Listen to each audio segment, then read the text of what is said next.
Welcome back. Peter Dutton has flagged changes to our citizenship regime after revelations one of the two nurses filmed in an anti-Semitic rant was granted citizenship to Australia nearly 5 years ago.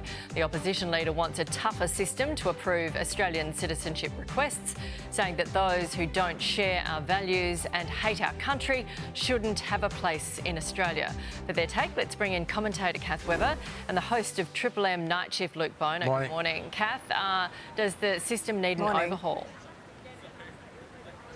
Look, I think absolutely down the track that's a conversation to have. I think this is a really dangerous situation that we are now politicising it so that we're talking about hate crimes and hate speech and now it's an immigration issue, because what it does is, I know I can understand Australians' anger and fury that this was a new citizen. I totally get it. But then it's a temptation then to say, oh, it's these other people, it's not Australians. We know the other nurse was Australian, born in Australia. We know that Australians are committing these atrocious anti-Semitic acts, and there is hate speech and there are hate crimes. So I think the temptation is then to try and put it off. It's not Australia, it's not us, and how dare he bring Australia into disrepute. I think we need to own it. I think by making this, it's kind of talking about immigration. I understand the anger at this when he had the privilege of becoming an Australian citizen, but I think we need to be careful that we own it. We have a problem as Australians and the world's seeing that, and we need to fix it as Australia. Luke, what do you think? Yeah, well, we heard that Peter Dutton was actually the minister when this bloke came to Australia, and he was only very young. Yes, his parents and he came here from Afghanistan, but where do you learn this? I mean, if you have the waiting list go from 2 to 8 years, which I heard Pauline Hanson's vying for at the moment, in that 2 to 8 years, how do you know that people haven't been indoctrinated and they learn this hate? The question I've got to ask is, where do they learn this hate? Why do they feel they own it? Why is this narrative just almost rolling off the tongue? I think I heard Joe Hildebrand saying something similar the other day. Why is this so easily said?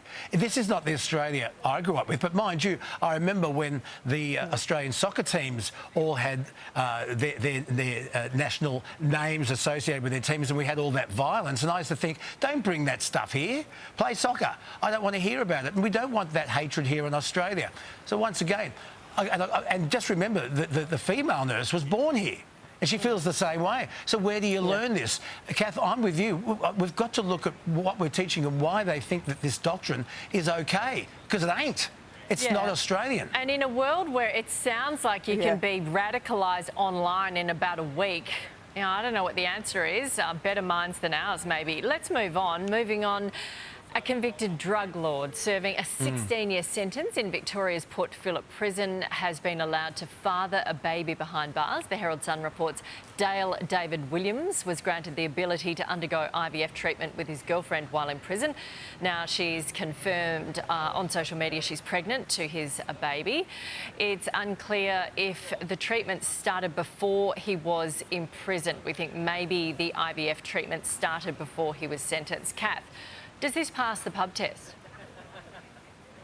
Hey, look, that as a headline that anyone, a convicted criminal, can be, you know, taxpayers paying for IVF doesn't pass the pub test for anyone. But because this is unclear as to whether, you know, that there was something before that she could continue treatment and had nothing to do with, you know, taxpayers or their, I'm a bit loath to jump in on it, because at the end of the day, this is a little being that isn't even born yet, already surrounded in controversy. And for the mum, everyone who knows people who have gone through IVF, it's a really hard journey. So she's finally pregnant. Congratulations. But wow, what a tough, you know, 10 years ahead, solo parenting, and already with this controversy around it. So it's a little bit sad for that little baby that isn't even born yet. Yeah, Luke, so the Victorian courts have ruled that prisoners are allowed to access fertility treatments when they're in prison, regardless of or not of whether this happened before he was sentenced or after. What do you think? Okay, well, I understand conjugal visits aren't allowed in Port Phillip, so there it is. But on Sunrise after 7 o'clock, I know you're going to take a deeper dive into this. Is it taxpayer funded? Was it treatment that started before he was incarcerated? I mean, he's serving a 16-year jail term for drug smuggling, and he's not a very nice character. So should the taxpayer be funding this? And is she going to be a single mum for how long? And are we going to fund that as well? even if it's not taxpayer funded, should he have that right? I think that once you're released and you've done your time, absolutely. I don't think so But while in you're jail. incarcerated. No. Yeah. Okay. Thank you both. We'll see you next week. Here's Shervo. Bye.